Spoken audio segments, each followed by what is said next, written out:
Bonjour à tous et bienvenue sur notre chaîne dédiée au développement personnel et à la croissance personnelle. Aujourd'hui, plongeons ensemble dans une analyse détaillée du livre Comment ne pas mourir seul de Fred Royer. Ce livre aborde des thèmes profonds et universels qui touchent notre humanité. Restez avec moi pour explorer les idées clés de cette œuvre captivante. Si vous êtes nouveau ici, n'oubliez pas de vous abonner et d'activer la cloche de notification pour ne manquer aucune de nos audios inspirantes. C'est parti!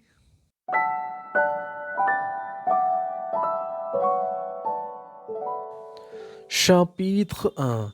Les défis de la solitude. Bienvenue dans le premier chapitre de Comment ne pas mourir seul de Fred Royer. Dans cette introduction poignante, l'auteur explore les défis profonds et complexes que pose la solitude dans nos vies modernes. Fred Royer commence par nous emmener dans une réflexion profonde sur la solitude en tant que phénomène universel. Il décrit comment le sentiment d'isolement peut affecter notre bien-être mental et émotionnel, mettant en lumière la réalité souvent difficile à affronter de ceux qui se sentent seuls. L'auteur plonge dans les aspects psychologiques de la solitude, décrivant comment elle peut engendrer une détresse émotionnelle et même impacter notre santé physique. C'est comme si les premières pages du livre étaient une sonde exploratoire dans les profondeurs de l'expérience humaine de la solitude. Fred Royer partage également des témoignages et des histoires poignantes pour illustrer les différentes formes de solitude auxquelles les individus peuvent être confrontés. Que ce soit la solitude sociale, émotionnelle ou existentielle, l'auteur décrit avec empathie la diversité de ces expériences. En résumé, ce premier chapitre de Comment ne pas mourir seul nous plonge dans une exploration émotionnelle des défis que pose la solitude. C'est une introduction intense qui établit les bases pour la discussion approfondie qui suivra. Restez avec nous pour explorer davantage les thèmes complexes de ce livre captivant. Chapitre 2. Les racines de la solitude moderne.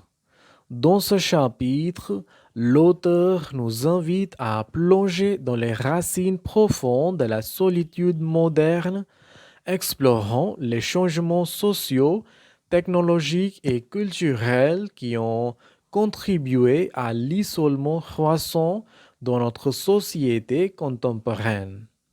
Fred Royer commence par analyser les évolutions sociales qui ont modifié notre façon de vivre et d'interagir.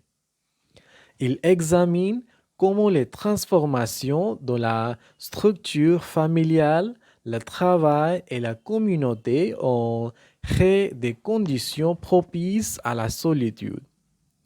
C'est comme si l'auteur nous montrait un panorama de ces changements sociétaux qui ont façonné nos modes de vie. L'auteur explore ensuite l'impact de la technologie sur nos relations. Il décrit comment les médias sociaux, bien qu'ils connectent les individus à travers le monde, peut également contribuer à une forme de solitude en créant des relations superficielles. Fred Royer soulève des questions provocantes sur la nature des connexions virtuelles. par rapport aux relations face à face. Le chapitre examine également la culture de la performance et de la réussite, soulignant comment elle peut conduire à une forme d'isolement psychologique. L'auteur explore les attentes sociales et la pression constante pour atteindre des standards élevés qui peut créer un sentiment de solitude même au sein de la foule. En résumé, ce chapitre de Comment ne pas mourir seul offre une analyse approfondie des racines de la solitude moderne. C'est une plongée profonde dans les forces qui ont contribué à l'isolement croissant dans notre société contemporaine. Chapitre 3. La quête de connexion humaine. Dans ce chapitre, l'auteur nous emmène dans une exploration passionnante de la quête fondamentale de connexion humaine, cherchant des moyens de transcender la solitude en établissant des liens significatifs avec les autres. Fred Royer commence par décrire la nécessité innée de l'homme d'appartenir à une communauté, de partager des expériences et de se sentir compris. Il explore comment cette quête de connexion peut être le remède essentiel contre la solitude. C'est comme si l'auteur nous invitait à regarder au-delà de nous-mêmes pour trouver un sens dans les relations avec autrui. L'auteur souligne la diversité des moyens par lesquels nous pouvons rechercher la connexion humaine, que ce soit à travers des amitiés, des relations familiales ou des liens communautaires. Chaque interaction peut devenir une opportunité de briser le cycle de la solitude. Fred Royer partage des histoires inspirantes de personnes qui ont trouvé la chaleur de la connexion dans les moments les plus simples. Le chapitre explore également la notion de vulnérabilité et d'authenticité dans les relations. Fred Royer encourage à être soi-même et à partager ses expériences, créant ainsi des liens plus profonds et significatifs. C'est comme si l'auteur nous montrait comment la véritable connexion émerge lorsque nous osons être authentiques. Chapitre 4. L'importance de l'écoute active. Dans ce chapitre, l'auteur met en avant l'importance cruciale de l'écoute active dans la construction de relations significatives. Fred Royer commence par décrire l'écoute active comme un acte d'empathie profonde. Il explore la notion selon laquelle véritablement écouter ne se limite pas à entendre les mots, mais à comprendre les émotions, les besoins et les expériences de l'autre. C'est comme si l'auteur nous invitait à faire preuve d'une présence attentive pour véritablement connecter avec autrui. L'auteur souligne que l'écoute active est un moyen puissant de briser les barrières de la solitude. En prêtant une oreille attentive, nous créons un espace où les gens se sentent entendus et compris, ce qui peut contribuer à dissoudre le sentiment d'isolement.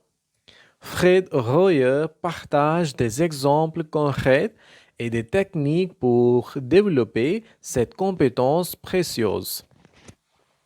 Le chapitre explore également le rôle de l'empathie dans l'écoute active. L'auteur décrit comment se mettre à la place de l'autre, ressentir ce qu'il ressent, renforce la connexion émotionnelle.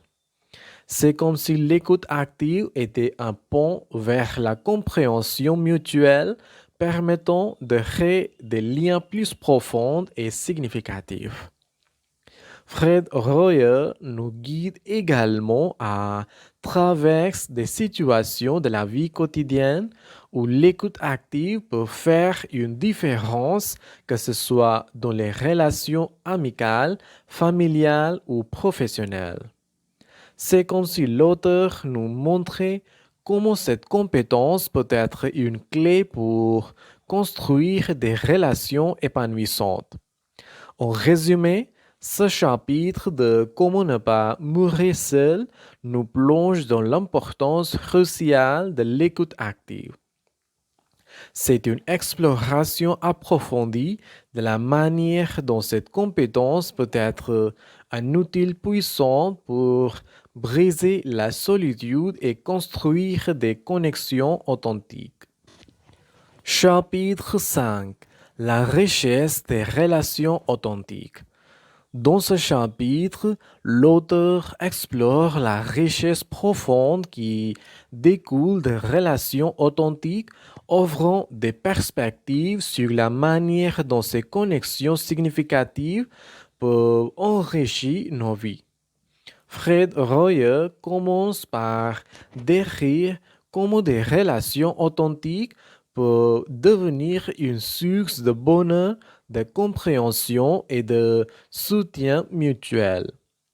Il souligne que la véritable richesse réside souvent dans la qualité des relations que nous cultivons plutôt que dans la quantité. C'est comme si l'auteur nous invitait à chercher la substance plutôt que la superficialité dans nos interactions humaines. L'auteur explore également comment les relations authentiques peuvent être des refuges émotionnels dans les moments difficiles. Il décrit comment partager nos fardeaux avec des personnes de confiance peut alléger le poids de la solitude et renforcer les liens. Fred Royer partage des histoires touchantes qui illustrent la puissance rédemptrice des relations authentiques.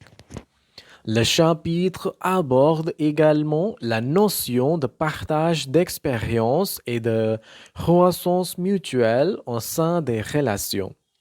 Fred Royer encourage à voir les relations comme des espaces où nous pouvons grandir ensemble, apprendre les unes des autres et évoluer en tant qu'individus. C'est comme si l'auteur nous montrait comment chaque relation authentique est une opportunité d'enrichissement personnel. L'auteur souligne enfin l'importance de la réciprocité dans les relations authentiques. Il décrit comment donner autant que recevoir crée un équilibre durable qui renforce la connexion. C'est comme si Fred Royer nous guidait vers une compréhension profonde de l'importance de contribuer activement à nos relations. En résumé, ce chapitre nous plonge dans la richesse profonde des relations authentiques.